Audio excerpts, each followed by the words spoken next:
I've never been in a burning house and had to be saved by a fireman. I can only imagine what that would be like. But I have been in a flood before, and that was scary enough. In 1981, I was 12 years old, and Hurricane Allen, some of you are old enough to remember Hurricane Allen, hit Texas, and there was flooding in central Texas, especially in San Marcos. And when it hit, my little brother and I were staying with my grandparents, and they lived in a part of town that was below level. It was kind of low. And I remember watching. My parents were away, and they were watching us. And I remember watching the water come up the stoop and up the step. And my elderly grandparents, my grandfather said, we need to move higher. So we moved to a house that was higher up the street. But the water kept coming. And it was getting scary. And I remember thinking, I better not act like I'm scared because my grandparents are getting nervous. But at one point, it came up to our knees and then up to our thighs. And my grandfather said, we have to keep moving. So I just remember trudging through the water, asking, where are we going? And are we going to drown? And right then, this huge truck came plowing through the water. Some big, huge truck with his wheels plowing through the water. And I remember being elated.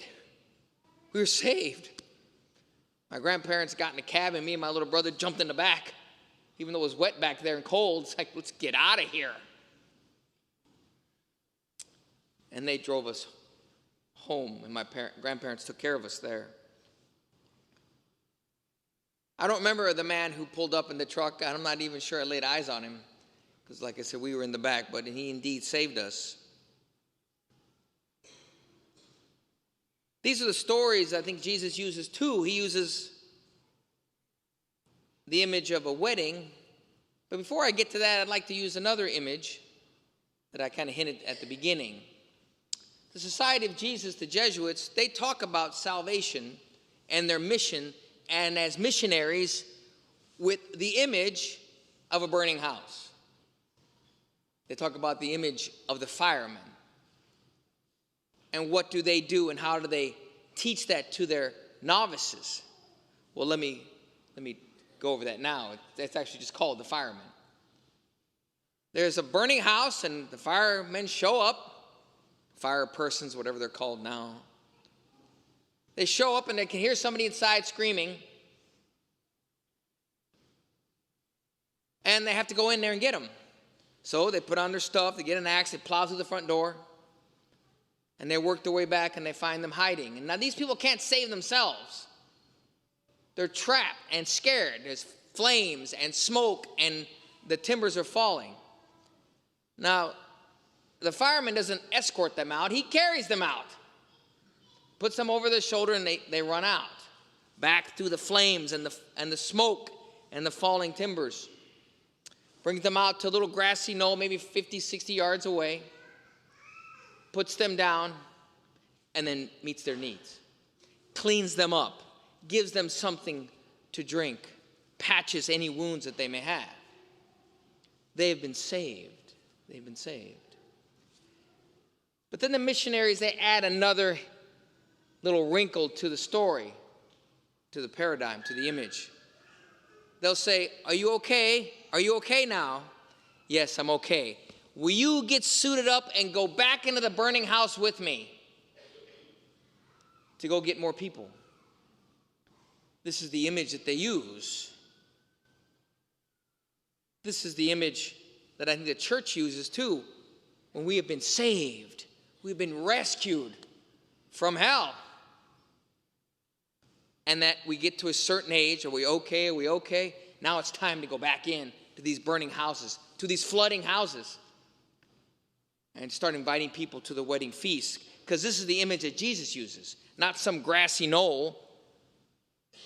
As we hear today, the king invites people to a wedding feast. And I love the words he uses: choice wines, rich food, juicy and rich food. Wow. And there's all kinds of images there. Heaven and the Mass. But as we read through the parable, we find out that someone gets rejected. Someone gets tossed out. When he shows up without a wedding garment, and the master, the king, the father, when he sees this person not appropriately dressed, he doesn't say, come as you are. All are welcome. Open minds, open hearts, open arms. No, he doesn't. So what does this mean? Does it mean he showed up with T-shirts and shorts and chanclas? I don't think so. I think it means something else. But we'll get to that later. I'll get to that later. We all have been to weddings. I've been to many. I enjoy weddings. But there's a tradition now, something that's starting to happen at weddings, where people get invited to the sacrifice, to the sacrament of marriage. But they tell the couple, you know what? We'll come to the reception. That's enough.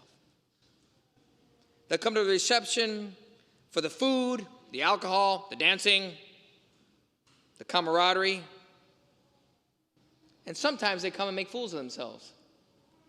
I've seen it.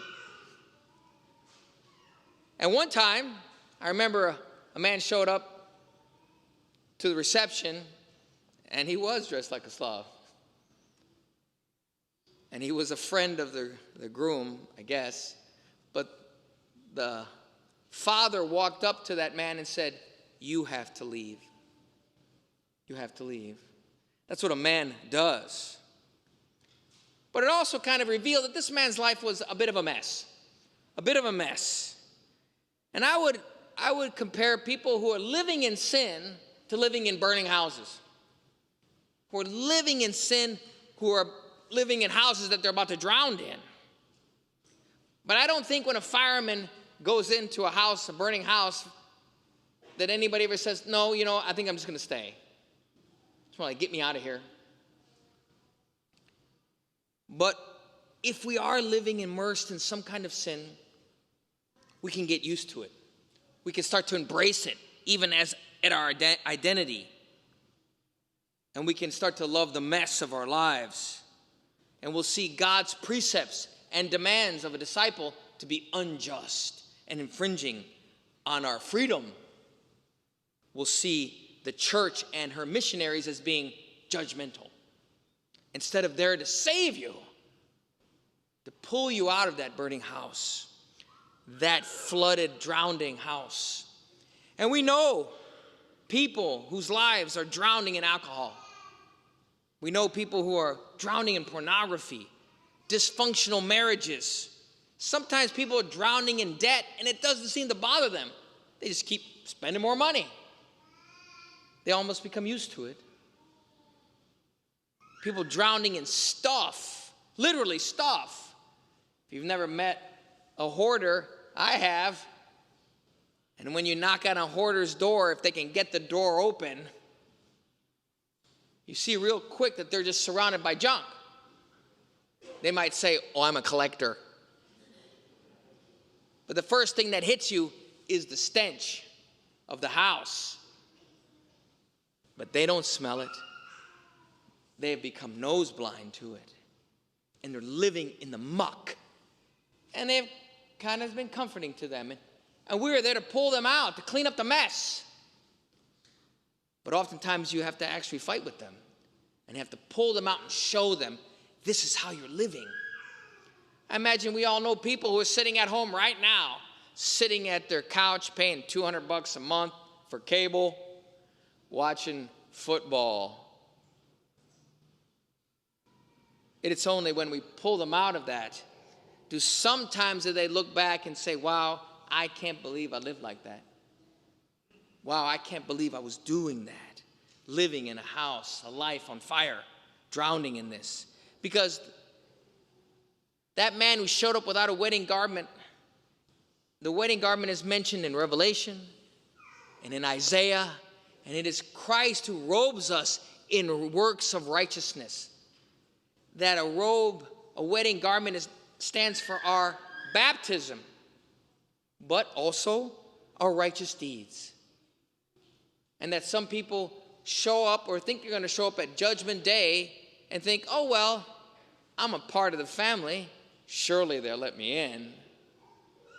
But as we see here, it doesn't work like that. That to become a committed disciple means we live a life of discipline. And you cannot be happy without discipline. Because I think following the ways of Christ, following the ways of the church, people don't do it and we're shy away from it out of fear. A fear that we might be losing something.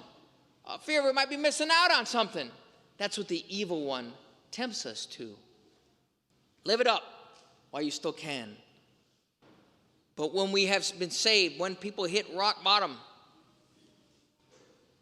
it's only then sometimes do they look back and say, wow, my life was a mess.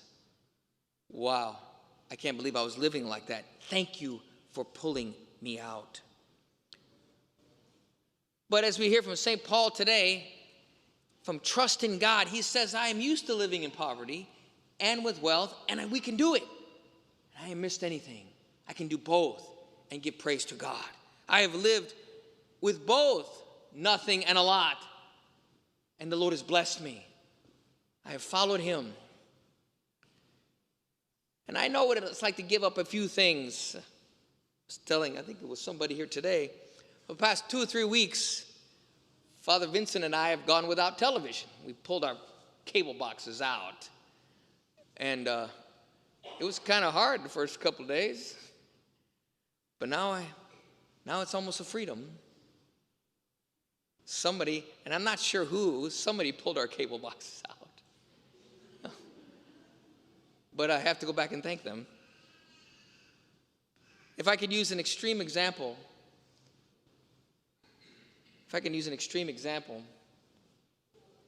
when an exorcist is exorcising a demon from a demoniac, there's a point in the exorcism where the demoniac, the person, the host, the human being, has to renounce the demon, has to say, I renounce you.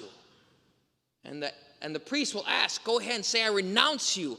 And sometimes they have a hard time doing that.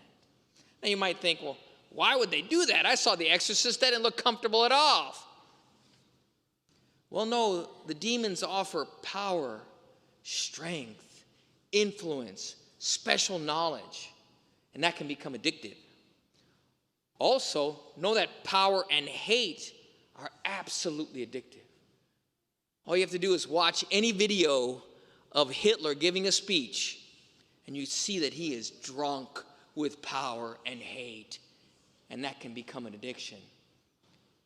And it takes someone else to come in and pull and pray. Say, come on out with me. Let me save you and clean you up. We have been immersed in the waters of baptism, and we are called to this wedding banquet. But I would say to all of you here, to be on the lookout for people who may be lost in sin, lost in falsehood, lost in addiction. Pray for them, do whatever you can to pull them out, invite them to the wedding feast, because we have been invited, we have been cleaned, we have been renewed, we've been washed, and then head back into those burning houses and flooding houses to search for more.